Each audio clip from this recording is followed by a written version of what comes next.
মাদাগাস্কারে সরকার বিরোধী আন্দোলন নতুন মোড় নিয়েছে।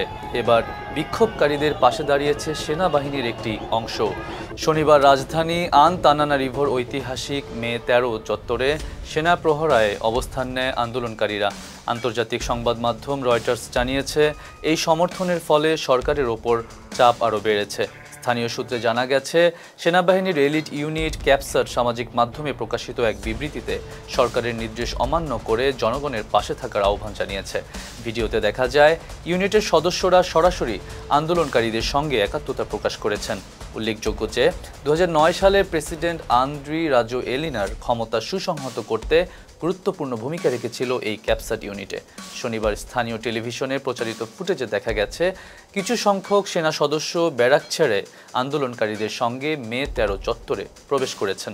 গত কয়েক সপ্তাহ ধরে নিরাপত্তা বাহিনী চত্বরটিকে ঘিরে রেখেছিল এবং সাধারণ মানুষের প্রবেশ নিষিদ্ধ ছিল।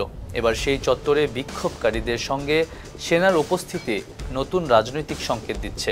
কেনিয়া ও নেপালের জেনারেশন জেড নেতৃত্বাধীন বিক্ষোভ থেকে অনুপ্রাণিত হয়ে মাদাগাস্কারের তরুণরা প্রথমে পানি ও বিদ্যুতের দাবিতে 25 সেপ্টেম্বর আন্দোলন শুরু করে। ধীরে ধীরে এই আন্দোলন রূপ নেয় সরকারের বিরুদ্ধে বৃহত্তম রাজনৈতিক চ্যালেঞ্জে।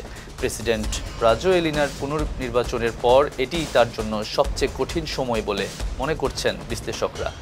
বর্তমানে আন্দোলনকারীরা প্রেসিডেন্টের পদত্যাগ, জাতির কাছে প্রকাশ্যে ক্ষমা প্রার্থনা এবং পার্লামেন্ট ও নির্বাচন কমিশনের বিলুপ্তির দাবি জানাচ্ছেন। ক্রমবর্ধমান চাপের মুখে গত সপ্তাহে প্রেসিডেন্ট তার মন্ত্রিসভা ভেঙে দিয়ে নতুন প্রধানমন্ত্রী নিয়োগ দিয়েছেন। এদিকে জাতিসংঘ জানিয়েছে, চলমান বিক্ষোভে এখন পর্যন্ত অন্তত 22 জন নিহত ও 100 জন আহত হয়েছেন। তবে সরকার এই সংখ্যা অস্বীকার করে জানিয়েছে, মৃতের সংখ্যা 12 জনের বেশি নয়। রাজধানী সহ দেশের বিভিন্ন স্থানে পরিস্থিতি এখনও উত্তপ্ত। সেনাবাহিনীর অংশগ্রহণের ফলে আন্দোলন আরও বেগবান হওয়ার আশঙ্কা দেখা দিয়েছে, যা মাদাগাস্কারের রাজনৈতিক অঙ্গনে এক অনিশ্চিত ভবিষ্যতের ইঙ্গিত দিচ্ছে।